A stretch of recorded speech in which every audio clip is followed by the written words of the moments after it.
मैं Krishna Bahal, assistant professor home science, government EBPG college Korba से आज मैं आप लोगों से विकास के सिद्धांत पर चर्चा करने जा रही हूँ।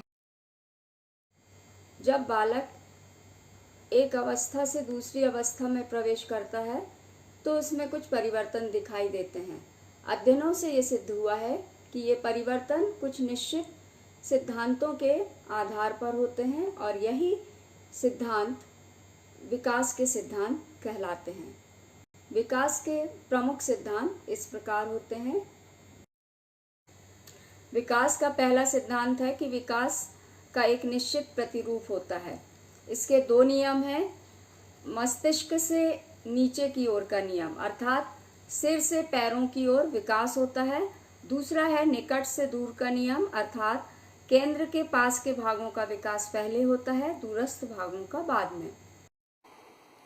विकास का अगला सिद्धांत है सामान्य से विशिष्ट की ओर। बालक के संपूर्ण शरीर का सामान्य विकास पहले होता है तथा विशिष्ट अंगों का बाद में। ठीक इसी प्रकार बालक की शारीरिक एवं मानसिक प्रतिक्रियाएं पहले सामान्य होती हैं, बाद में विशेष। पहले शिशु किसी वस्तु को पकड़ने के लिए अपने पूरे शरीर को चलाता है, बाद में विशिष्ट अंग हाथ से वस्तु को पकड़ने का प्रयास करता है। इसी प्रकार पहले शिशु किसी वस्तु को संपूर्ण रूप से एक ही भाग में देखता है, बाद में उस वस्तु के सूक्ष्म भागों को देख पाता है। विकास के सभी क्षेत्रों में यही नियम समान रूप से लागू होता है।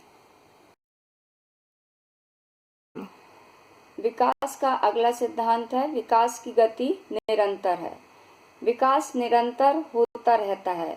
गर्भावस्था से परिपक्वावस्था तक मानव का विकास अविराम चलता रहता है। बालक में कोई भी शारीरिक या मानसिक गुण अचानक प्रकट नहीं होता है, वरन उसका विकास प्रकट होने के बहुत समय पहले ही प्रारंभ हो जाता है। उदाहरण के लिए जब बालक के दांत निकलते हैं तो ऐसा लगता है कि वे एकाएक निकल आए हैं, जबकि वास्तव में बालक जब माँ के गर्भ में 5 माह का भ्रूण होता है तभी से उसके दांतों का विकास प्रारंभ हो जाता है। यद्यपि वे जन्म से 5 माह पश्चात मसूड़ों के बाहर निकलते हैं। इसी प्रकार बालक का भाषा विकास यदि हम देखें तो वो बोलना भी एकदम नहीं सीखता है। आज उसने मम्मा कहा है तो इसकी तैयारी बहुत पहले से हो रही थी।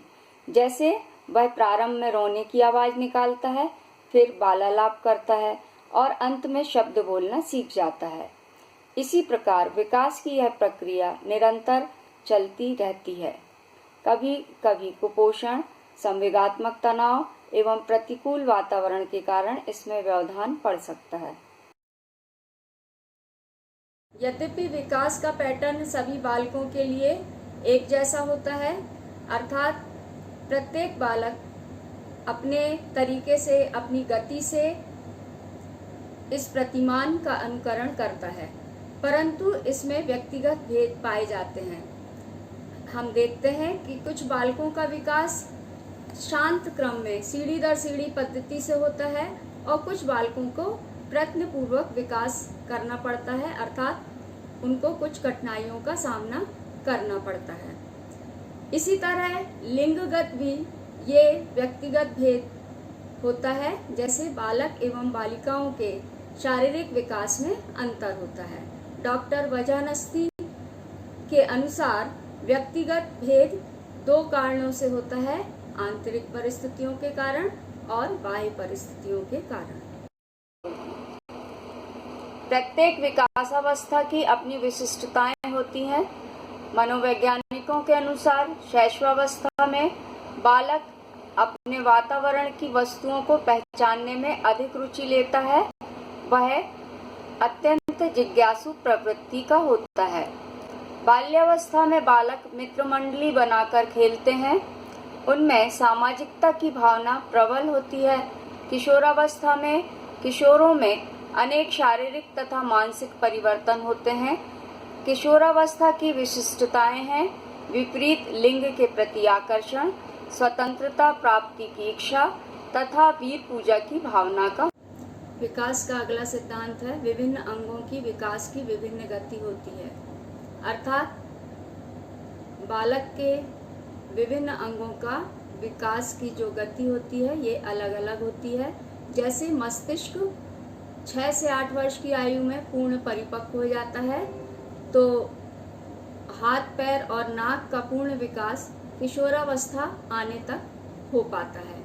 इसी तरह उसकी सामान्य बुद्धि का विकास 14 से 15 वर्ष की आयु में हो जाता है, जबकि तर्क, निर्णय लेने की क्षमता, चिंतन, इसका विकास अपेक्षाकृत धीमी गति से होता है। विकास का अगला सिद्धांत है विकास की दृष्टि से अनेक गुणों में सहसंबंध पाया जाता है। मनोवैज्ञानिकों ने अपने परीक्षणों में पाया कि जो बालक कुशाग्र बुद्धि के होते हैं उनका कद, आकार तथा सामाजिकता में भी वे उत्कृष्ट होते हैं, तथा जो मंदबुद्धि बालक होते हैं वे शारीरिक रूप से कमजोर, सांवेगिक रूप से अस्थिर तथा अन्य गुणों में भी पिछड़े होते हैं। कुशाग्र बुद्धि बालकों में यौन परिपक्वता शीघ्र आ जाती है। इस प्रकार हम देखते हैं कि विकास के विभिन्न गुणों का आपस में सहसंबंध होता है। विकास का अगला सिद्धांत है प्रत्येक बालक का अपने विकास की चरम सीमा तक पहुंचना संभव है। सभी बालकों का विकास एक चरम सीमा तक अवश्य पहुंचता है, यद्यपि भिन्न भिन्न बालकों के विकास की गति भिन्न भिन्न होती है। प्रायः 21 वर्ष की आयु तक अधिकांश बालकों का विकास अपनी चरम सीमा तक पहुंच जाता है। कभी कभी कुछ कारणों से इसमें अवरोध आ सकता है, जैसे पौष्टिक भोजन का अभाव, स्वास्थ्य संबंधी समस्या, गंभीर बीमारी, अवांछित वातावरण आदि। किंतु यह अवरोध अस्थायी हो तो समय पर प्रायः सभी बालकों का विकास चरम सीमा तक पहुंच जाता है। विकास का अगला सिद्धांत है विकास का पूर्वानुमान संभव होता है। बालक का विकास प्रकथनीय होता है, अर्थात छोटी आयु में ही यह अनुमान लगाया जा सकता है कि आगे जाकर बालक कैसा होगा। अध्ययनों से यह स्पष्ट हुआ है कि ऐसी बहुत सी विशेषताएं हैं जिनका पूर्वानुमान लगाना संभव है। इनमें से कुछ इस तरह हैं, जैसे परिपक्व आकार। बालक की बहुत छोटी अवस्था में ही यह अनुमान लगाना संभव है कि परिपक्व प्रौढ़ होने पर उसकी शारीरिक बनावट, उसका डील डॉल कैसा होगा। शैक्षणिक योजनाएं बालक की प्रारंभिक बौद्धिक अभिक्षमताओं के आधार पर उसके भविष्य की शैक्षणिक योजनाएं बनाई जा सकती हैं। अगली विशेषता है अगली अवस्था के लिए तैयारी। बालक की प्रारंभिक अवस्थाओं के दौरान ही विकास की अगली अवस्था के लिए बालक को तैयार किया जा सकता है। व्यावसायिक योजनाएं बालक का प्रारंभिक शारीरिक, बौद्धिक, व्यक्तित्व का विकास इस ओर मार्गदर्शन देता है कि वह आगे चलकर व्यावसायिक रूप से क्या करने योग्य होगा। इन मार्गदर्शक सिद्धांतों का माता-पिता तथा शिक्षक द्वारा बालक के लिए भविष्य की योजना बनाने में प्रयोग किया जा सकता है। विकास का अगला सिद्धांत है किसी अवस्था का समस्या व्यवहार उस अवस्था का सामान्य व्यवहार होता है। वास्तव में हर अवस्था में कुछ विशेष समस्यात्मक व्यवहार होते हैं जो कि उस अवस्था का सामान्य व्यवहार ही होता है, स्वाभाविक व्यवहार ही होता है, और उस अवस्था को पार करने के बाद वह व्यवहार स्वतः ही अपने आप दूर हो जाता है। जैसे प्राथमिक विद्यालय जाने वाले बालक अपने वस्त्र एवं शरीर स्वच्छता के प्रति ध्यान नहीं देते हैं और यह व्यवहार समस्यात्मक नजर आता है, परंतु जैसे ही वो पूर्व किशोरावस्था में पहुंचते हैं तो अपने शरीर के प्रति एवं वस्त्रों के प्रति अत्यंत सचेत हो जाते हैं। इस प्रकार उस अवस्था का व्यवहार जो कि समस्यात्मक नजर आ रहा था, अब इस अवस्था में परिलक्षित नहीं होता है। इस तरह हम कह सकते हैं कि किसी अवस्था विशेष का समस्यात्मक व्यवहार दूसरी अवस्था में जाने पर स्वतः ही समाप्त हो जाता है।